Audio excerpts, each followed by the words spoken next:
India at the end of the Second World War. After centuries of British rule and decades of struggle, the country's long road to independence is approaching its end.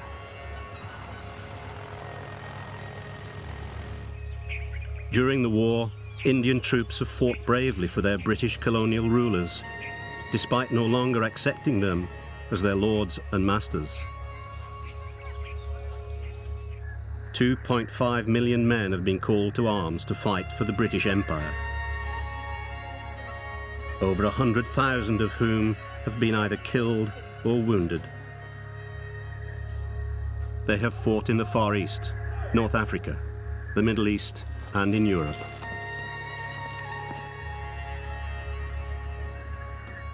Indian men have won over 4,000 awards for gallantry, including 31 Victoria Crosses.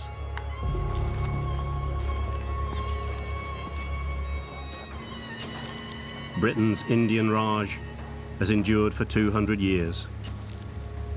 But the British people are tired after 6 exhausting years of warfare. Britain's once unassailable power is diminishing rapidly. Its mighty empire will soon come crashing down, and its new socialist leader, Clement Attlee, will try to forge a new Britain. He has promised India that it will have its cherished independence, but it will come at a price. Despite the pleadings of India's spiritual leader, Mahatma Gandhi, the leader of the country's Muslims, Muhammad Ali Jinnah, cannot be persuaded to share nationhood with the rest of the population.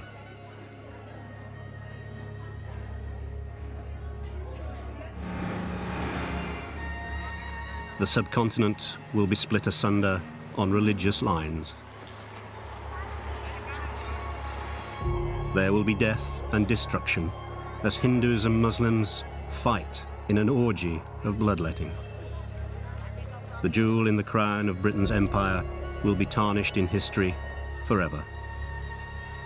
For Indians and those who choose to live in the new land of the pure, Pakistan, the expectation is that their emerging nations will be 2 new gems of freedom and hope.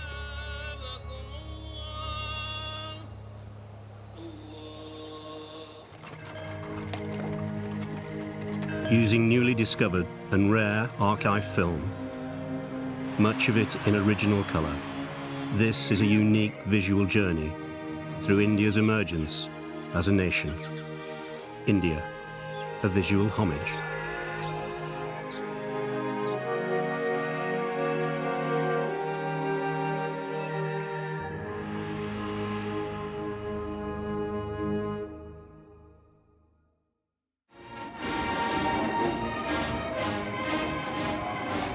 March 1947. A new viceroy, Earl Louis Mountbatten, and his wife Edwina arrive in New Delhi. He is the great-grandson of Queen Victoria and second cousin to the King, George VI. But he is not the archetypal imperial ruler he appears to be. Sympathetic to those who aspire to independence, he will prove to be a shrewd choice by Britain's Prime Minister, Clement Attlee. A man with an ego big enough to face the challenge he has been set, and possessed of great charm, he and his wife immediately forged strong bonds with India's leaders. Mountbatten is given the power to act quickly and decisively by London, and soon realizes that any delays on the path to independence could turn widespread unrest into civil war. April 1947. Violence is escalating, especially in the most volatile areas like West Bengal and in the Punjab, where Muslims, Hindus and Sikhs are mixed in almost equal numbers. Gandhi prays and begs for an end to the violence every day. Civil servant Lal Gupta hears him speak many times. He was amazing. His faith in the goodness of mankind and his belief in non-violence never wavered. He inspired millions, but it wasn't enough. Too many wouldn't listen. Gandhi meets with Mountbatten. The two men develop a good rapport, but both know that a juggernaut has been set in motion that is impossible to stop. It becomes obvious that independence means the partition of India and Pakistan, and partition means bloodshed. The vital question becomes, how much bloodshed? Even though India is in crisis, the British colonial elite still enjoys the spoils of empire. Most resent the fact that independence means an end to their traditional privileges and luxuries. Sneha Gupta is a doctor. Her mother was in service to an English family for her entire life. As a child, I just accepted the way things were. They were the masters and we were their servants. But as I got older, I realized how intolerable the whole thing was. When my mother died, the Mem Sahib gave my father a few rupees. But it was only a token gesture, and she didn't even say she was sorry for our loss. I'll be glad when they're gone.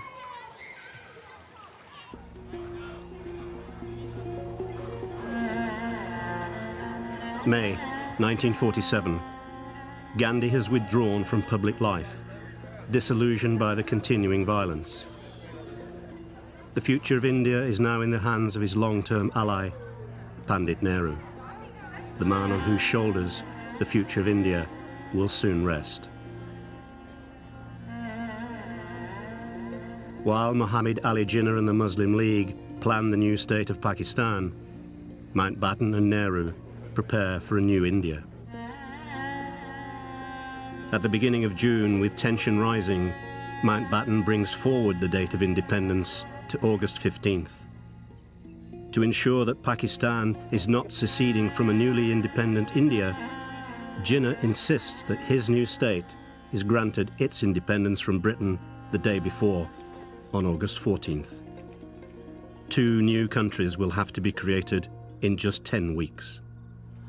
A boundary between the two has to be finalized. The armed forces have to be split. Key elements of infrastructure have to be divided. And the entire paraphernalia of government has to be dissected. Just days before independence, Mountbatten gathers together all India's leaders, including Jinnah. He continues to smile, hoping that the trauma everyone is predicting will not be as dreadful as feared.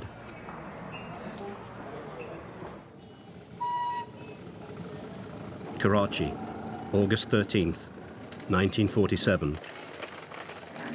The eve of independence. Vast, excited crowds are gathered for the birth of the land of the pure. Pakistan. Jinnah is to be officially titled Qaid-e-Azam, supreme leader of what will be the largest Muslim nation on earth. Prayers are said in his name in all the country's mosques. He is in effect Pakistan's Grand Caliph, as well as its constitutional leader. Liaquat Ali Khan, an Oxford-educated lawyer, will be the country's first Prime Minister. Mountbatten arrives for the ceremony. He still appears calm, his demeanor jovial.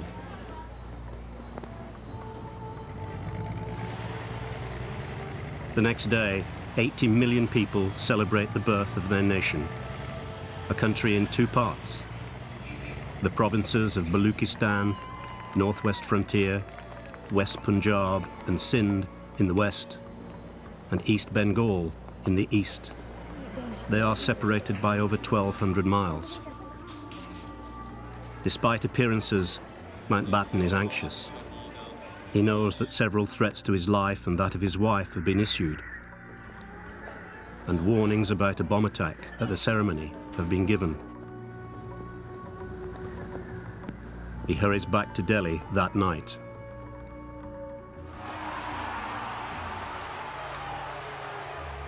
The next day, August 15th, 1947, becomes the most momentous day in India's long, dramatic and fascinating history.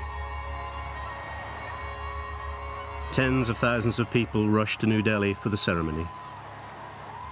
The Viceroy and Vicereine return from Karachi. The atmosphere is less tense than it had been in Pakistan.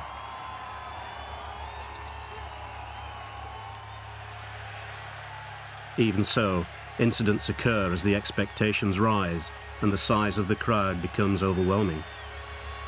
The tension becomes palpable.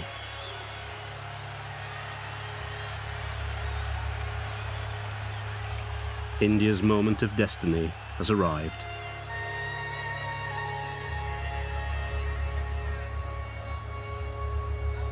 Nehru addresses the new nation. Long years ago, we made a tryst with destiny, and now the time comes when we shall redeem our pledge, not wholly or in full measure, but very substantially. At the stroke of the midnight hour, when the world sleeps, India will awake to life and freedom. A moment comes, which comes but rarely in history, when we step out from the old to the new, when an age ends, and when the soul of a nation, long suppressed, finds utterance. An auspicious rainbow heralds the historic moment. The relief, the joy, the poignancy, all are overpowering.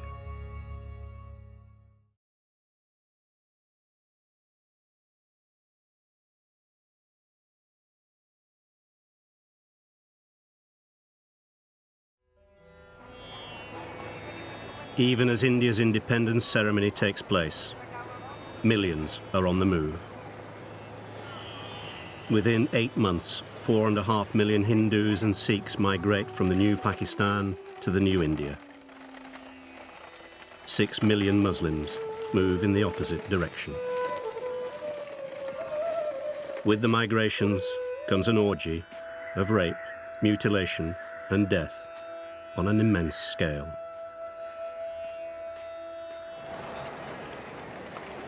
Ranjit Singh, a Sikh, and his family begin their walk out of West Punjab 2 days before independence.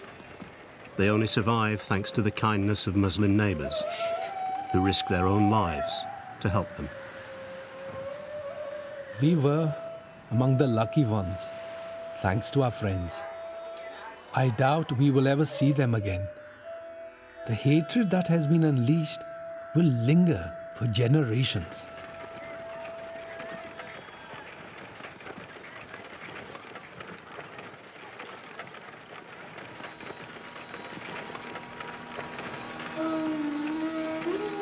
Qasim Muhammad, a Muslim, is travelling in the opposite direction. On the 15th of August came freedom. The freedom to burn, loot and murder.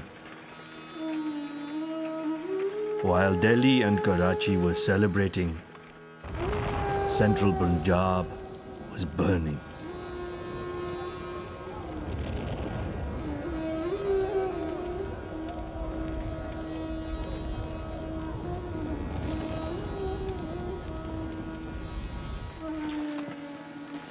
Colonel Shahid Hamid, a fellow Muslim, is military attaché to Field Marshal Claude Auchinleck, Supreme Commander, British Forces in India. People have gone mad. It is a battleground. Trains to Pakistan are being looted and the passengers slaughtered. We all knew that carnage was in the offing. So did Mountbatten. The British Empire, which tried to build India over centuries, can never live down this great tragedy. India's roads and railways become long trails of suffering and death. For Gurmit Singh and the other men in his group, their greatest fear is the rape and mutilation of their women and daughters. We felt totally helpless. We were completely surrounded. We had no weapons. We took the decision that all the women, our own families, must be killed. We killed them with our own hands. Kerosene was poured over them, and they were set on fire. Women and children. What could we do? Where could they have gone?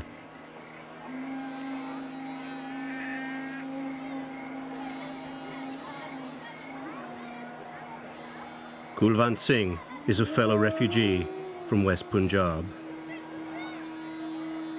My mother saw my father being killed. They cut him up into hundreds of pieces. I was trembling. At my feet there were many bodies. There were fires all around. Then they threw the children into the fires. My mother saved me by hiding me under my father's body.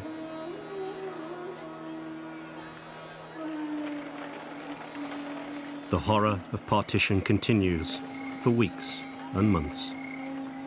Over 1 million people die. India and Pakistan will never forget the pain it brings.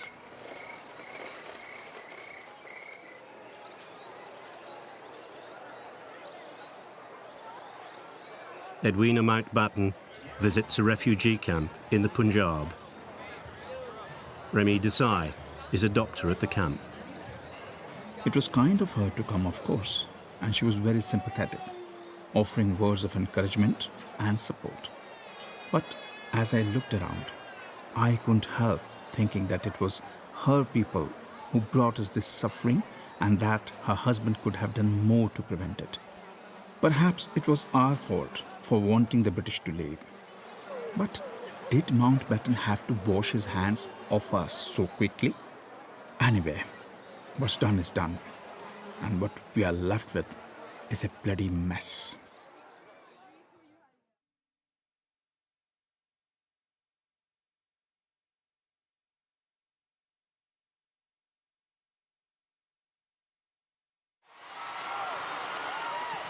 June 21st, 1948. India's new Prime Minister bids farewell to the Mountbattens. Mountbatten is handing over to Chakravarti Rajagopalachari, the nation's first Indian Governor-General.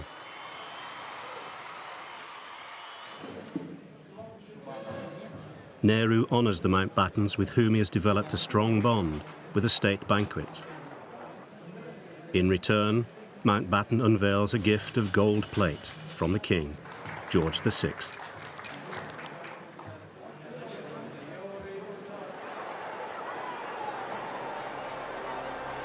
Despite the horrors of partition, the Mountbattens have won the respect of most of the Indian people. There are also hints that Britain and India will develop a new relationship in the future, not as masters and servants, but as equals. A senior civil servant in Delhi witnesses the symbolic end of the British Raj, V.S. Chowdhury. So, the jewel in the crown is now just a name for the history books. I had a tear in my eye as Mountbatten passed by. Strangely, I felt sorry for the British. They were losing their place in the world, and it was a major blow for a proud people. On balance, they have done more good than bad in India. Many disagree, but we will feel the presence of their ghosts for many years to come. As for us, I'm excited and anxious at the same time. Who knows what the future will bring? Communism? Fascism? Hopefully democracy? Our first job is to make sure we can feed ourselves. The violence that accompanies the birth of modern India continues through 1947 and into the following year. So distressed by it, India's conscience, the Mahatma, goes on a prolonged hunger strike. He hopes that his suffering will persuade his people to end the violence. Emaciated and close to death, Gandhi eventually ends his fast to the relief of his devoted people. However, relief soon turns to despair.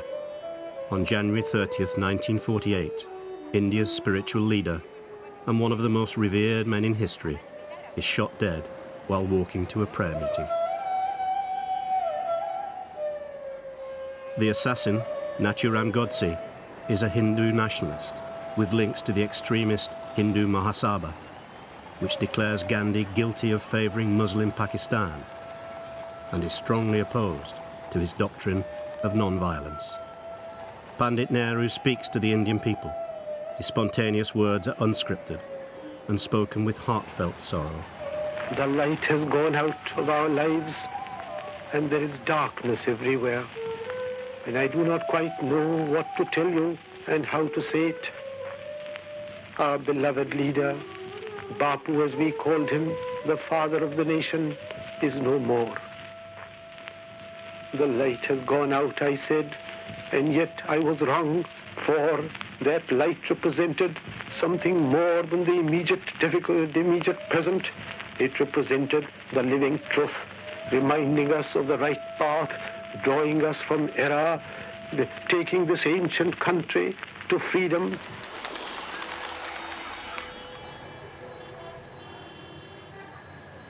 India finds it almost impossible to recover from the loss of Gandhi.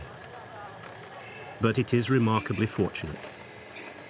In Pandit Nehru, it has a political leader who is able to combine the pragmatism needed to meet India's many challenges while maintaining the moral integrity of the Mahatma's legacy. Not only that, the countries of a post-Second World War world are beginning the long road to recovery. India strives to be part of that recovery and the new world it beckons. Although millions are still poor, malnourished and illiterate, the British have left a workable infrastructure, an efficient system of administration, and a rich vein of well-educated, talented people.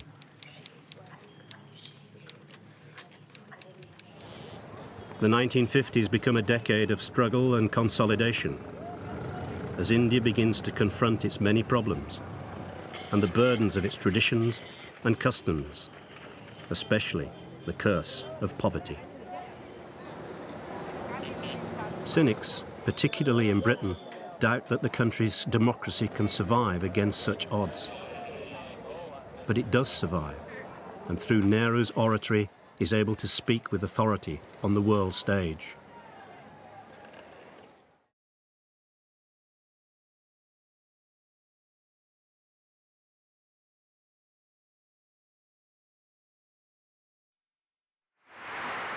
The United Nations, New York, September 1960.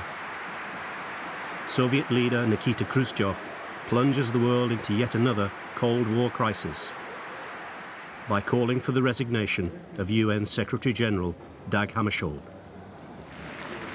India's leader, Nehru, responds with an impassioned plea for world peace.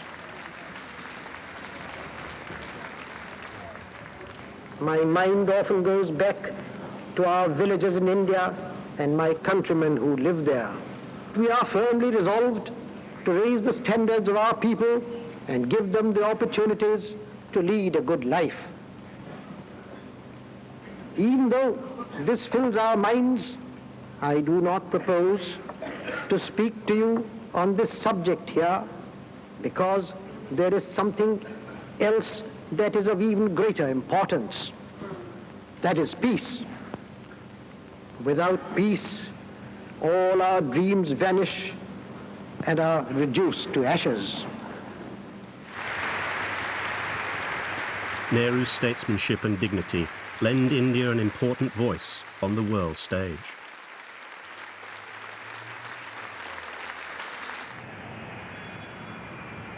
January 1961. Britain's Queen Elizabeth II arrives in India for her first state visit.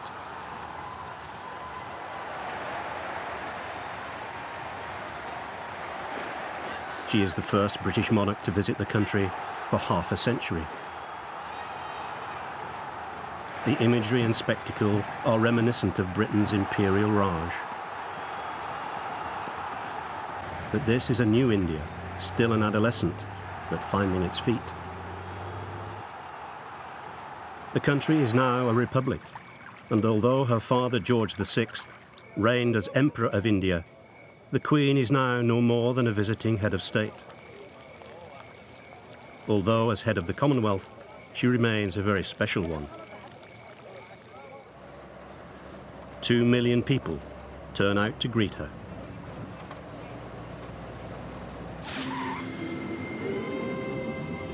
March 1962.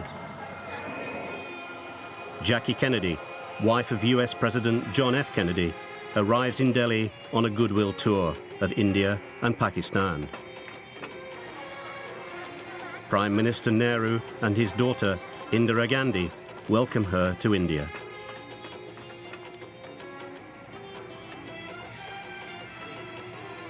Mrs. Kennedy has proved to be a very diplomatic messenger for the president, previously charming both Soviet leader Nikita Khrushchev and French President Charles de Gaulle.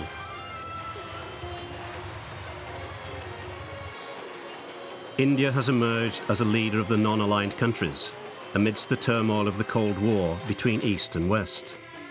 Accompanied by renowned economist and US Ambassador John Kenneth Galbraith, the First Lady and her sister Lee Radziwill bring 23 security agents and 63 pieces of luggage.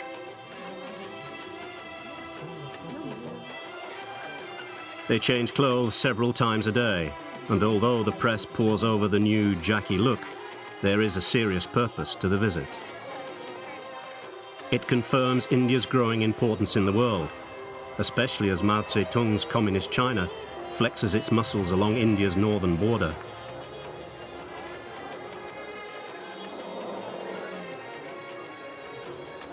Freelance journalist Sanjay Desai follows the tour, reporting for the British newspapers in London.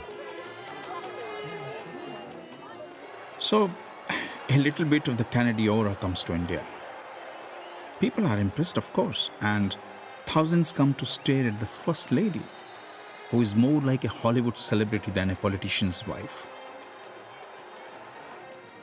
Mrs. Kennedy is charming and smiles and cute, but beneath the smiles, I wonder if she cares about India and its problems.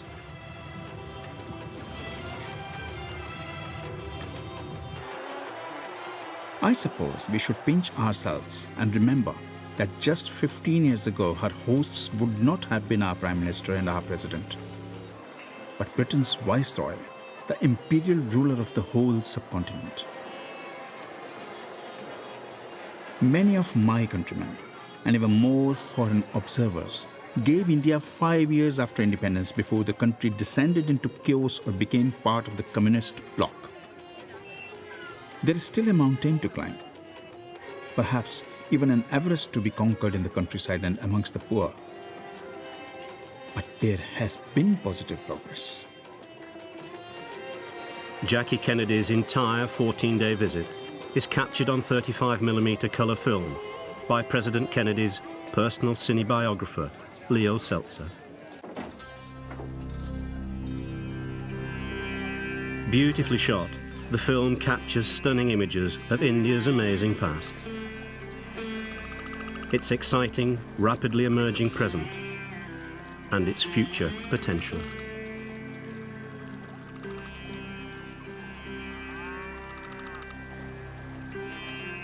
It is documentary filmmaking at its very best.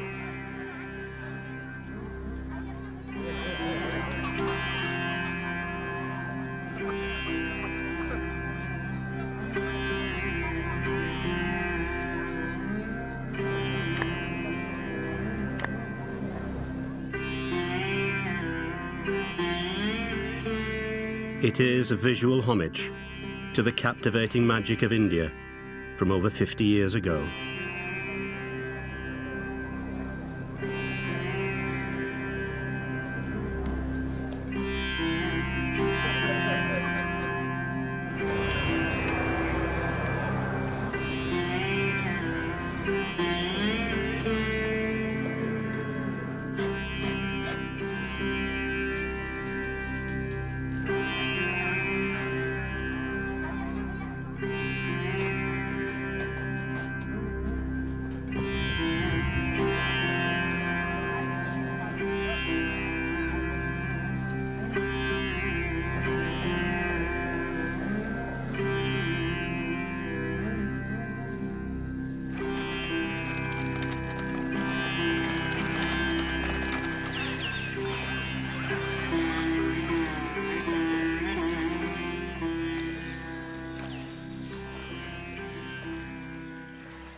Just 2 years after Jackie Kennedy's 1962 visit to India, tragedy strikes.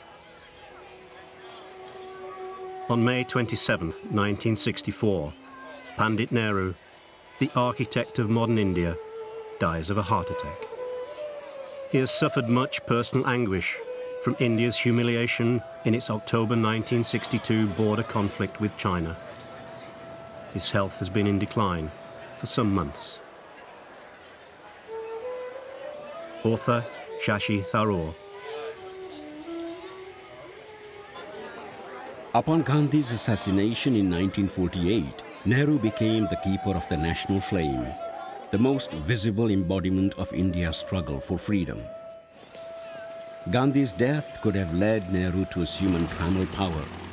Instead, he spent a lifetime trying to instill the habits of democracy in his people, a disdain for dictators, a respect for parliamentary procedures, an abiding faith in the constitutional system.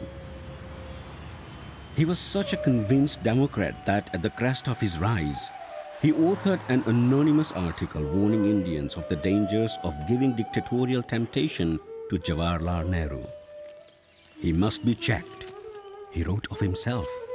We want no Caesars. After Nehru's death, power passes to Lal Bahadur Shastri, who becomes the country's second Prime Minister. Within months of taking office, festering hostility with India's neighbour, Pakistan, erupts into war in Kashmir. The conflict is brief but bloody, as India succeeds in repelling Pakistan's forces.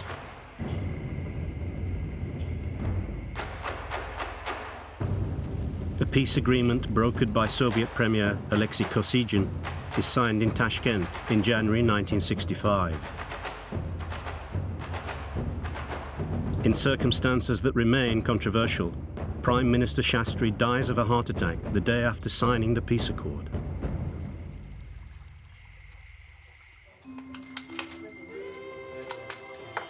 He is succeeded as Prime Minister by Indira Gandhi, the daughter and only child of Pandit Nehru, a woman who will, like her father and her husband's unrelated namesake, Mahatma Gandhi, make an indelible mark on Indian history. With a ruthless determination and amidst much turmoil and controversy, she will confront India's many problems and build a base for the country to take a prominent position in world affairs. In her first year in office, she is interviewed as part of an American documentary examining India's domestic problems, particularly overpopulation, food shortages, and birth control.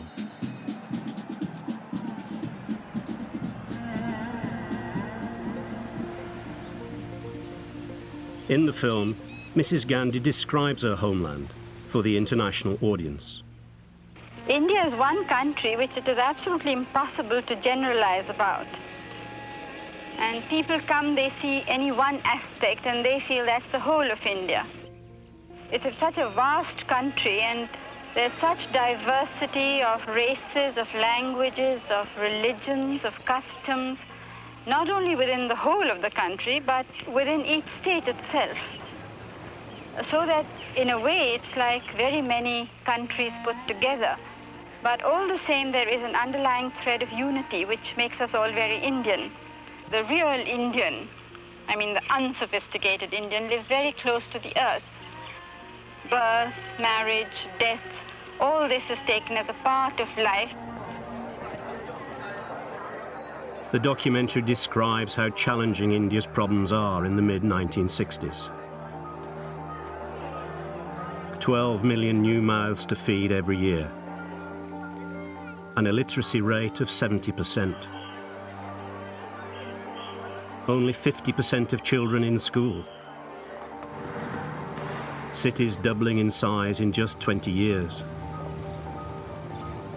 And yet the population remains overwhelmingly rural. The film offers vivid illustrations of subsistence agriculture, low levels of nutrition, and widespread ignorance of birth control. Sanjay Desai. India is standing at the crossroads. We all know which way to go. But we are standing with one foot in the past, a long, lingering past. It impinges on every part of our lives. The other foot is stepping tentatively into the future. A future still unclear, made so by the scale of our problems. But I'm an optimist. India has so much potential. We have the people, hungry, determined, intelligent. We have the natural resources in abundance. We just need to be organized. Despite our past, despite our wars, despite our huge problems and differences, we must succeed. Not only for those living and those yet to come, but for all those who sacrificed so much in the past to make the dream of India real.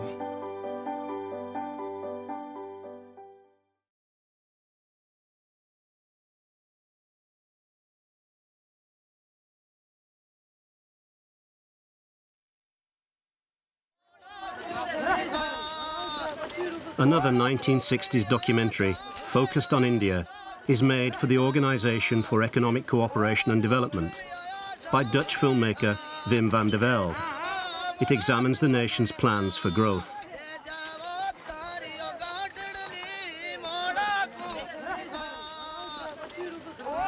It focuses on the Rana Pratap Sagar Dam, part of the Chambal River irrigation project, which has taken 12 years to build and will not be completed for another 5. The images paint a remarkable picture of the contrast between the grinding toil of India's traditional building methods and its attempts to introduce new technology.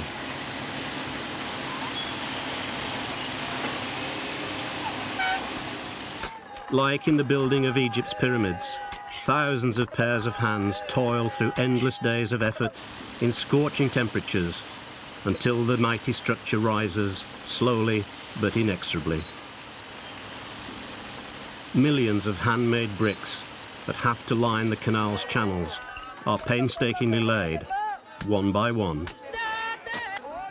The project is a telling metaphor for India's ambitions as it slowly and steadily builds for the future. Journalist Ravi Ranesh reflects on India's progress in January 1966, just after Indira Gandhi becomes Prime Minister. Almost 20 years now since the strange mixture called India emerged. It was Gandhi's dream, and Nehru made it real with his own blend of enlightened nationalism and benign socialism. But what now? His daughter is not in his mold. Far from it. She will face the same problems he faced, but her approach will be very different. What will the next 20 years bring?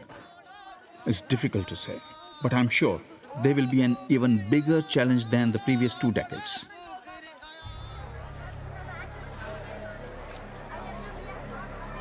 Indira Gandhi and her Congress party win India's 4th general election in 1967, but with a significantly reduced majority. Congress loses 58 seats from the 361 it had won in 1962. It is a devastating result for her, but brings joy to her opponents. The result persuades Gandhi to pursue a more populist and nationalist political program. But it is a departure that will eventually put her at odds with her own party.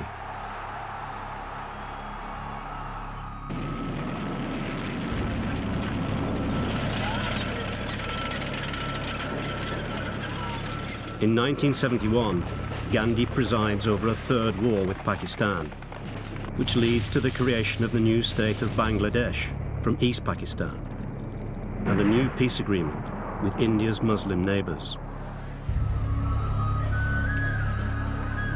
She introduces a series of reforms which produce significant improvements in India's economy, especially through a Green Revolution program in rural agriculture.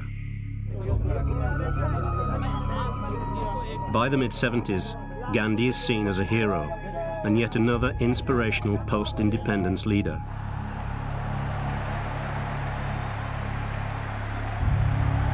But her rule becomes increasingly authoritarian and divisive.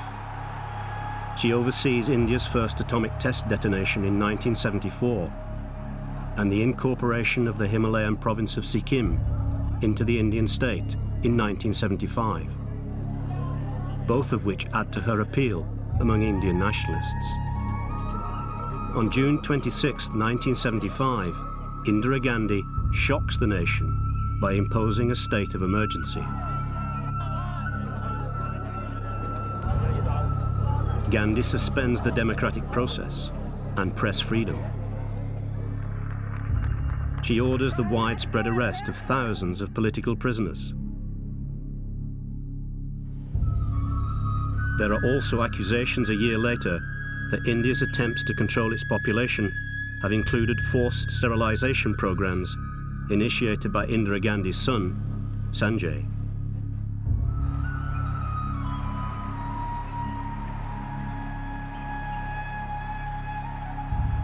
The country is in crisis. The state of emergency lasts until 1977, when Gandhi allows new elections, which she loses heavily, and after which she is arrested and put on trial. She will make a triumphant return to power in the elections of 1980. But India's problems are still immense. Gandhi will be assassinated in 1984 by her own Sikh bodyguards, in revenge for her ordering Operation Blue Star a year earlier, when hundreds of Sikh nationalists are killed in an assault on the Golden Temple at Amritsar. Her death marks the end of the beginning of India's future.